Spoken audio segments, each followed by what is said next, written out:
80 के दशक की बात है। एक नौजवान जो कि लगभग 40 की तरफ जा रहा था, वो एक सिनेमा में काम करता है और वो सड़क पे चल रहा था समंदर किनारे। बहुत बड़ा स्टार है। अचानक उतरा अपनी गाड़ी से और थोड़ा बहुत मौका देख के वो सड़क पे ऐसी आम पब्लिक के साथ चलने लग गया। शायद पब्लिक ज़्यादा नहीं थी तो किसी ने उसको नहीं पहचाना। और वैसे ही एक बड़े स्टार की भी, सुपरस्टार हो कोई भी हो, उसकी भी तो अपनी ज़िंदगी है भाई। वो भी तो चाहता है जाके सड़क किनारे कहीं खड़े होके जो है अपनी बीवी के साथ, अपनी माशूका के साथ पानी पूरी खाए, नारियल पानी पिए, सी शोर में जाके घूमे, ये सब करे। लेकिन ऐसा हुआ नहीं। उसको किसी लड़की ने धर लिया और वो लड़की का नाम है अनीता अडवाणी। जी हाँ, और वो लड़के का नाम है, यानी कि नौजवान जो हैं 40 साल के बन रहे थे वो, और वो हैं Rajesh Khanna, first superstar of Indian cinema. Rajesh Khanna जब 40 के आसपास थे तब केवल मात्र 18 वर्ष की आयु वाली अनीता अडवाणी ने उनको उनको उनको चाहा था और अपना दिल दे बैठी थी। लेकिन अनीता अडवाणी का कहना है बाद में कि मैंने उनको ऐसा कोई दिल नहीं दिया था, उन्होंने मुझे प्रपोज़ किया था। और उससे बहुत पहले जब ये और छोटी थी तो एक दफ़ा किसी फ़ैन सेरेमनी में वो आई थी तो उन्होंने गले लग के हग किया और काफ़ी देर तक उनको ऐसे अपनी बाहों में जकड़ कर रखा। राजेश खन्ना साहब एक बहुत बड़े एक्टर हैं, बहुत बड़े स्टार हैं, सुपरस्टार हैं। वो अगर किसी फ़ैन का दिल तो पहले तो कभी दुखाते नहीं हैं, पहली बात तो। और वो कभी किसी ने गुजारिश की होगी, रिक्वेस्ट की होगी तो उन्होंने किया होगा, उसमें कोई गलत बात नहीं है। लेकिन अनीता अडवाणी ने उसको थोड़ा सा घुमा फिरा के उसने पेश किया लोगों के सामने। और बाद में जब 2012 18 जुलाई राजेश खन्ना साहब की मौत के बाद उनको उनकी प्रॉपर्टी का एक भी हिस्सा नहीं दिया गया अनीता अडवाणी को, जबकि कोई बात ही नहीं बनती है, तो फिर उन्होंने ये बात उठाया और उन्होंने कोर्ट में भी एक दस्तखत पेश किया था डिम्पल कपाड़िया जी और उनके पूरे परिवार के ख़िलाफ़ कि राजेश खन्ना साहब की प्रॉपर्टी का एक हिस्सा मुझे मिलना चाहिए, because I was the live in partner. सबसे पहले बता दें, जब एक इंसान एक्टर से स्टार और स्टार से सुपरस्टार बनता है तो ये तो आम सी बात होती है कि उसके पीछे लड़कियां उसके इर्द गिर्द घूमती हैं। वैसे ही राजेश खन्ना साहब के साथ हुआ था। जब अपने पीक पे थे 70 के दशक में, तब ऐसी कोई शाम नहीं जाती थी कि वो किसी लड़की का फ़ैन मेल नहीं आता था, उनके पास आता था और कभी कभी हाँ या ना में जवाब देना पड़ता था।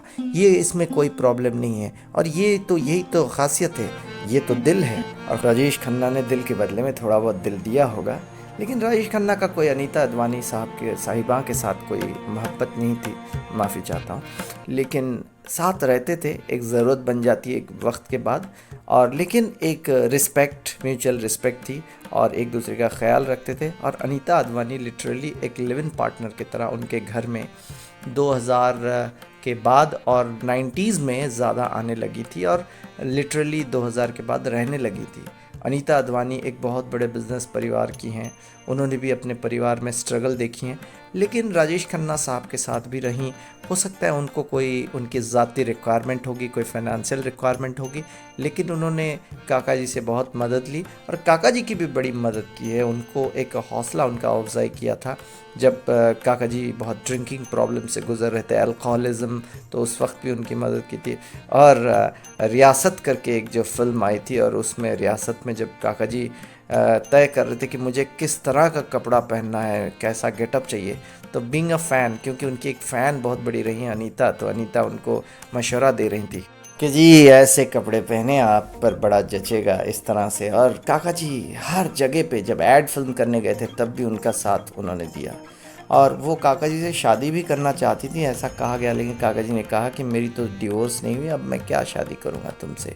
लेकिन काका जी जब ड्रिंक लेते थे तो उस समय जो खाना वगैरह ये सब संभालती थी। बिग बॉस में भी गई थी बाद में काका जी की मौत के बाद। वहाँ पे मैडम ने बहुत खुलासा किया।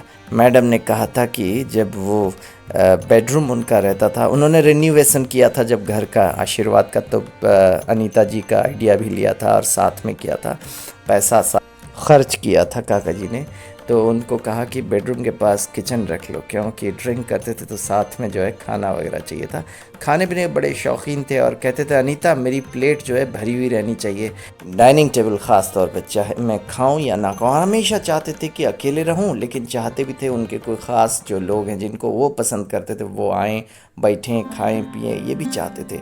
लेकिन बड़ा उदास रहते थे काका जी। तो वैसे ही बहुत सारी महिलाओं ने, लड़कियों ने चाहा काका जी को, और उन दिनों में भी बहुत सारे जर्नलिस्ट भी आते थे, आती थीं उनके पास।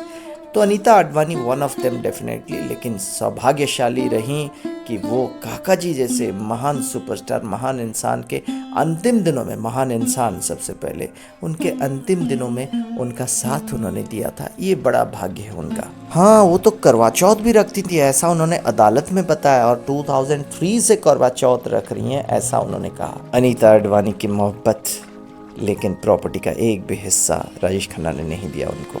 अपनी बेटियों से जितनी मोहब्बत वो करते थे ना, उतनी मोहब्बत उनकी बेटियां शायद उनको ना करती होंगी, और शायद उतनी जानकारी भी बेटियों को नहीं थी। लेकिन एक वक्त पर बेटियों ने दिल खोल के काका जी के लिए मोहब्बत का इजहार किया था।